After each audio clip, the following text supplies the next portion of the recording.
ladies and gentlemen. The very word secrecy is repugnant in a free and open society. We decided long ago that the dangers of excessive and unwarranted concealment of pertinent facts far outweighed the dangers which are cited to justify it. Even today, there is little value in ensuring the survival of our nation if our traditions do not survive with it. And there is very grave danger that an announced need for increased security will be seized upon by those anxious to expand its meaning to the very limits of official censorship and concealment. That I do not intend to permit to the extent that it's in my control. We are opposed around the world by a monolithic and ruthless conspiracy that relies primarily on covert means for expanding its sphere of influence, on infiltration instead of invasion, on subversion instead of elections, on intimidation instead of free choice, on guerrillas by night instead of armies by day. It is a system which has conscripted vast human and material resources into the building of a tightly knit, highly efficient machine that combines military, diplomatic, intelligence, economic, scientific, and political operations. I am not asking your newspapers to support an administration, but I am asking your help in the tremendous task of informing and alerting the American people. For I have complete confidence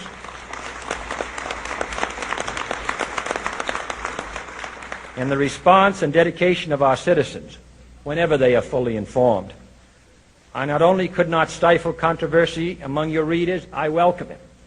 And so it is to the printing press, to the recorder of man's deeds, the keeper of his conscience, the courier of his news, that we look for strength and assistance, confident that with your help, man will be what he was born to be, free and independent. Here comes the president.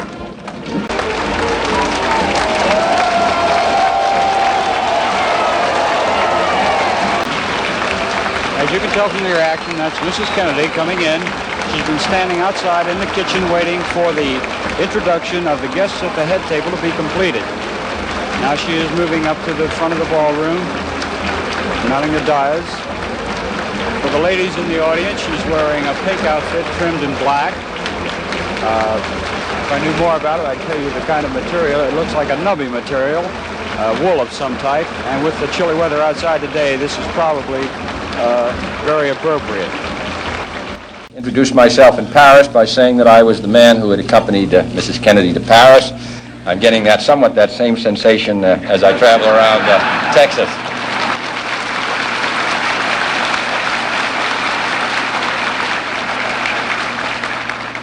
Nobody wonders what Lyndon and I wear.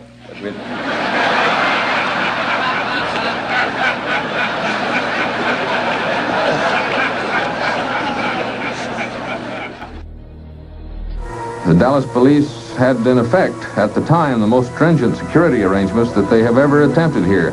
But in spite of their efforts, something had happened that Dallas police had been striving so hard to prevent.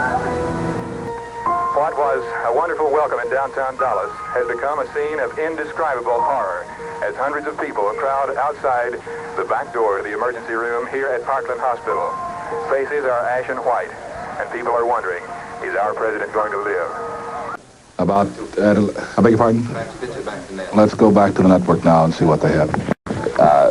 In case you did join us late or had not heard the news, those are the facts so far as we know them up to this time. And I'm receiving word now. We have received word that 2 priests who were with the president have reported that the president is dead. Now, here again, we must emphasize that this is not an official announcement. It has not been announced by the White House or anyone in the official party traveling with the president. But the Associated Press quotes 2 priests who were with the president, stating that he died from the bullet wounds or wound inflicted upon him by a sniper. Just a moment. We have a bulletin coming in. We now switch you directly to Parkland Hospital and KBOX News Director Bill Hampton. The President of the United States is dead. President Kennedy has been assassinated. It's official now. The President is dead. There's only one word to describe the picture here, and that's grief, and much of it.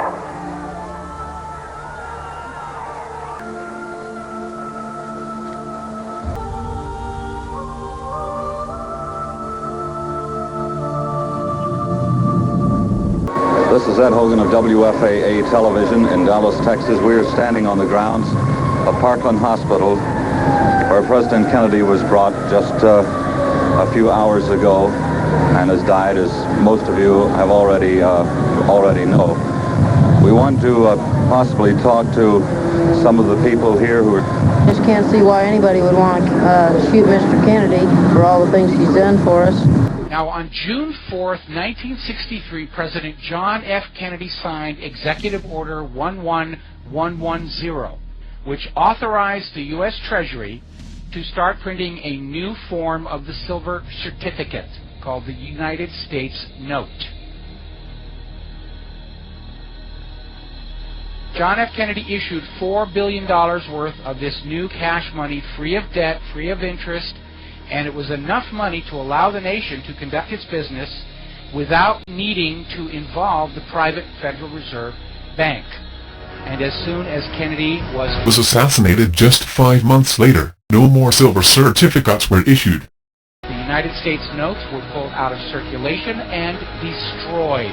The final call has learned that the executive order was never repealed by any of the United States President through an executive order and is still valid. The police are now surrounding the area down here. Sirens are screaming, and evidently police believe that the man who fired the shots is still in the Texas School Book Depository building. A flurry of activity here. The Dallas Fire Department currently on the scene. Shotgun armed officers completely around this School Book Depository building, searching it out. It must be over 2 dozen squad cars blocking the intersection of Elm and Houston Street, where they think they have this man surrounded.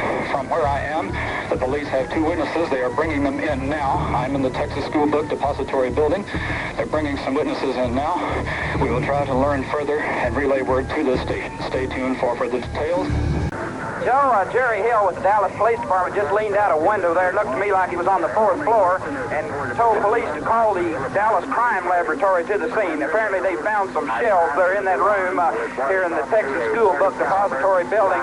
I believe on the 4th floor in the police crime lab, currently en route to the scene as the search continues. The bulletin here, police have arrested a white man in the Riverside section of Fort Worth in connection with the shooting of a Dallas policeman. The man has denied any connection with the assassination of President Kennedy. We do not know at this moment in Dallas, from the latest word we've gotten from our reporters, from the police chief, and from the sheriff's department, if any of the people arrested so far are actually the person who pulled the trigger. A Dallas policeman has been shot and killed while chasing the suspected assassin in the West Jefferson area of Dallas. This gun that you see in the background here in this officer's hand is the one that allegedly was used to shoot the police officer. The crime investigators here are fingerprinting the car in hopes that they could possibly lift a print to use. After a furious search up and down Jefferson Avenue, the officers finally found the suspect. We just received word from Ron Ryland in the mobile unit that police have a suspect from the Texas Theater. He has a gun. We joined a police motorcade that was dashing to the Texas Theater, where they had a report of a man coming in there that was armed. Of course, everything is black. The movie is going on. About, I would say, 200 or more police officers went into the theater and found a man sitting in the second row from the back that was armed with a shotgun.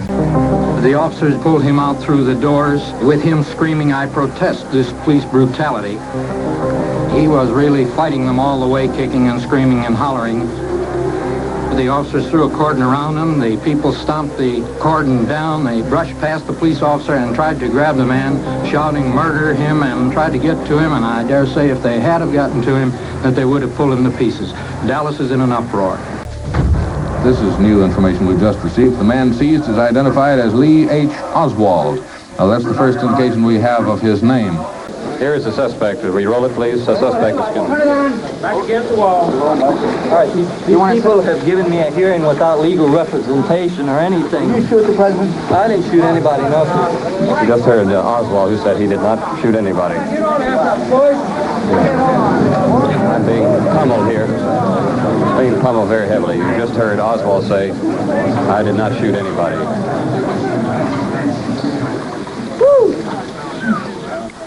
This information, Police Captain Pat Ganaway today said a suspect held in the assassination, the picture you just saw here, was an employee of the building where a rifle was found. Ganaway also said the suspect had visited Russia and was married to a Russian. This is not immediately confirmed. The suspect's citizenship is not known. Ganaway said the suspect was the same man who shot and killed a city policeman in the Oak Cliff section of the city.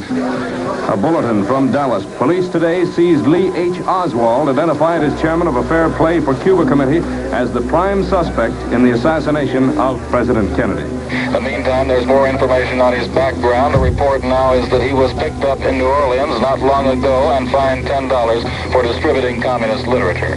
From police headquarters, this is Vic Robertson reporting for WFAA News. Well, apparently the assassin has been apprehended. We have no official confirmation of that, but apparently he was the one. That's it from here. Thank you, Ron. Now the mortal remains of the president leaving Parkland Hospital. Mrs. Kennedy is in the hearse.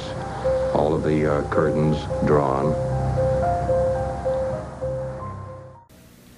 I speak of the most important topic on earth, peace. What kind of a peace do I mean, and what kind of a peace do we seek? Not a Pax Americana, enforced on the world by American weapons of war. Not the peace of the grave or the security of the slave.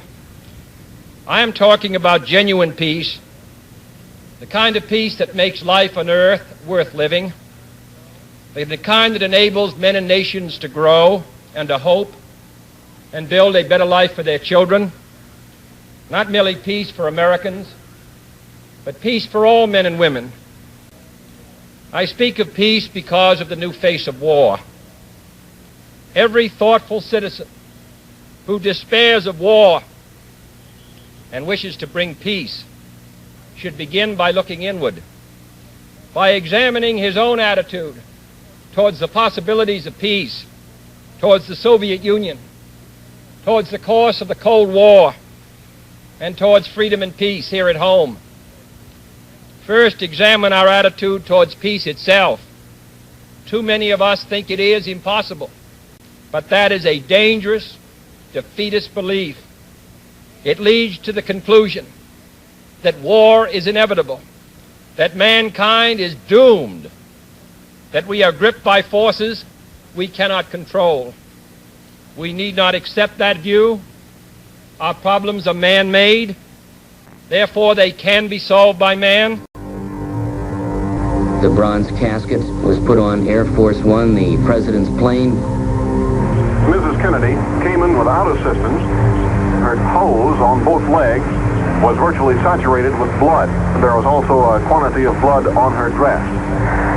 Vice President Johnson was in the compartment of the plane, the front part of which carried President Kennedy's body at the time.